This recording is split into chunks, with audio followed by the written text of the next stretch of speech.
सादा जूते, मामूली कीमत के कपड़े, कहा तो ये जाता है कि आपके बैरून मुल्क खुफिया अकाउंट हैं, बैरून मुल्क होटल हैं, वो सारी दौलत कहाँ है? वो मैंने सब डोनेट कर दी गवर्नमेंट ऑफ पाकिस्तान को। मेरे पास जब आए तो मैंने पावर ऑफ अटॉर्नी दे दी कि तुम सब ले लो। क्या ये ऐसे इल्ज़ामात हैं? झूठे पक्के अव्वल दर्जे के। मैंने आपको बताया ना कि जितने मुनाफिक और झूठे इस कौम में मिलेंगे आपको, खासतौर से हुक्मरानों में नहीं और कहीं नहीं मिलेंगे। हम लोग जो हमें जानते हैं, हमारे साथ काम करने वाले 30-30 बरस से घर वाले, उनसे पूछ लें कि जितनी सादा ज़िंदगी हम गुजारते हैं, जितना सादा हम खाना खाते हैं, जितनी ईमानदारी से हमने काम किया, आज तक सरकारी चीज़ यूज़ नहीं की। अगर दफ्तर का आदमी आया तो उससे काम लिया तो उसको हमेशा 500 रुपये दिए। डॉक्टर साहब, कितनी पेंशन मिलती रही आपको? पहले तो मिलती थी 4,467 रुपये, अभी 19,000 हो गई। फिर बाद में गवर्नमेंट की स्पेशल पेंशन दी है। जब उन्हें ये पता लगा कि इनके पास कोई पैसा वैसा नहीं है, इन्होंने कोई चोरी नहीं की और ये सब बकवास थी, प्रोपेगेंडा था, ना मकान है, ना अकाउंट है, ना कुछ है, तो फिर आए कि जी हमें पता है आपको बहुत तकलीफ़ है फाइनेंशियली, बहन भाइयों से ले लेके गुजारा कर रहे हैं, तो फिर एक स्पेशल पेंशन दी। कि आपकी टीवी की एक औरत होती जो पहले सब्जियाँ बेचती थी, वो एक दिन एक प्रोग्राम में कह रही थी, बहुत दिन हुए, तो जी इनके 23 प्लाट हैं इस्लामाबाद में, 23 बंगले। एक और साहब हैं जो अपने आप को बहुत बड़ा मशहूर कंपेयर कहते हैं, वो कहने लगे कि जी ये तो ठीक है इनको बंद कर दिया, लेकिन इनके जो मिलियंस बाहर रखे हैं वो भी तो मंगाओ।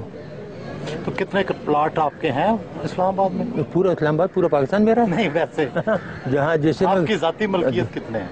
मेरी ज़ाती मलकियत जो घर आपने देखा था वो है, और एक बनी गला में जो हमने बनाया था, और उसके कागजात मौजूद हैं, पैसे जिस तरीके से हमने लगाए। ये इल्ज़ामात क्यों लगाए? इस मुल्क में झूठ बोलना, दरोगोई तो कामन है ना, जिस पे जो चाहे इल्ज़ाम लगा दो। जो चोर हैं, डाकू हैं, उन पर इल्ज़ाम नहीं लगते। वो साहूकार हो तो उनकी सफाई पेश होती है कि नहीं वो तो बहुत ही ईमानदार हैं, नौमौलूद बच्चे की तरह हैं। एटमी मुल्क पाकिस्तान में हर तरफ लोड शेडिंग के अंधेरे हैं, क्या न्यूक्लियर तवानाई से ये मसला हल हो सकता है? ये हो सकता है बहुत। देखिए, अगर आप करना चाहें, कोई काम भी आप करना चाहें तो उसको आप नेशनल लेवल पे लें, नेशनल पॉलिसी बनाएं, गाइड करने वाले सही हों, लेकिन जहाँ चीज़ें जाहिलों के हाथ में हों वो कुछ कर सकते हैं। नहीं, क्या तरीका है? कोई शॉर्टकट है? शॉर्टकट देखिए, तरीके बहुत से हैं, लेकिन अब हमने कसम खाई है कि इस मुल्क को कुछ नहीं बताएंगे।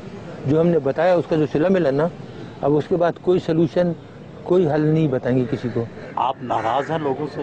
ये लोगों से तो नाराज़ नहीं है, लेकिन एहसान फरामोश से तो नमक हरामों से नाराज़ है। आवाम से नाराज़ नहीं है, आवाम तो बेचारे बहुत मोहब्बत देते हैं। आपने खुद अभी मेरी बेगम को देखा, सीधी सादी बेचारी किन जाती, कितनी गुस्से में आई वो, जिसके साथ ये हो कि 6.5 साल से बंद रखा है, बच्ची को नहीं आने देते, मिलने नहीं देते। बोल देते कि लुटेरे डाकू तो पूरी दुनिया में घूमते फिरते हैं और हम इस मुल्क के लिए ख़तरा बन गए, जबकि हमारा कोई ताल्लुक ही नहीं। 9 साल से हमारा कोई ताल्लुक ही नहीं ऑर्गेनाइजेशन से।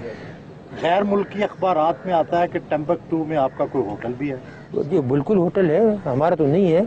हमने तो एक गरीब को बना के दिया था बेचारे का, वो बेहद गरीब था, मुसलमान था, बेहद गरीब लोग हैं। हम सब ने मिल के 8-10 आदमी ने चंदा करके, तो तकरीबन $50,000 थे, उसको वहाँ उसने जगह ली थी और उसको उसने बनाया। अगर हमारा तो हमारे पास वहाँ से पैसे आते कि नहीं आते, और हमें वहाँ बनाने की ज़रूरत पड़ी थी। अगर हमें बनाना होता तो यहाँ इस्लामाबाद में 1-2 घर खरीद के उससे आमदनी नहीं कमाते। डॉक्टर साहब, ज़िंदगी में किसी बात का पछतावा भी है? इस कौम के लिए काम करने का। हाँ, वो ये होता है, कभी कभी आदमी सोचता है ना कि कोई और काम करता, तालीम की तरफ ध्यान देता बजाय ये काम करने के ना, एजुकेशन की तरफ प्रोफेसर बन जाता। मेरे पास बहुत पेशकशें थी, लेकिन एकदम ये जब हिंदुस्तान ने धमाके किया तो 74 का, तो फिर मैंने देखा कि पाकिस्तान का जो वजूद है ख़तरे में पड़ गया है, तो इसलिए वो काम छोड़ के तो इधर आ गया। डॉक्टर साहब, पसंदीदा गुलकार या गुलकारा? इकबाल बानो, और उसके बाद मुन्नी बेगम, आबदा परवीन, ये जो थी माशाल्लाह बहुत ही। फिर हमारे पुराने गाने वाले मलका पुखराज और गुलाम अली। देखिए माशाल्लाह, गुलाम अली का कोई जवाब नहीं है। जब वो गाते हैं ना, वो चुपके तो गायब हो जाते हैं।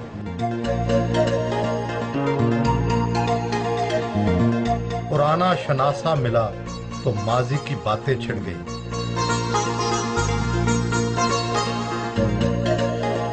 कई सालों बाद खुद सब्जी और फ्रूट खरीदा।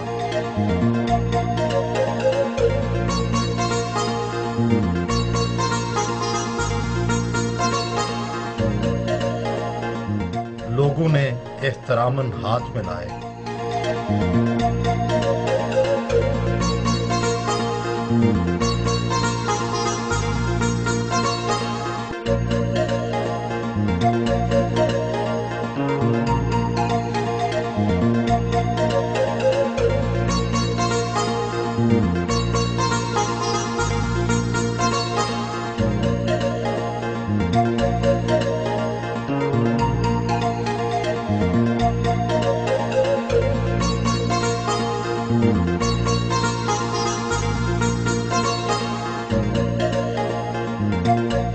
जाते हुए गर्म जोशी से हाथ मिलाया।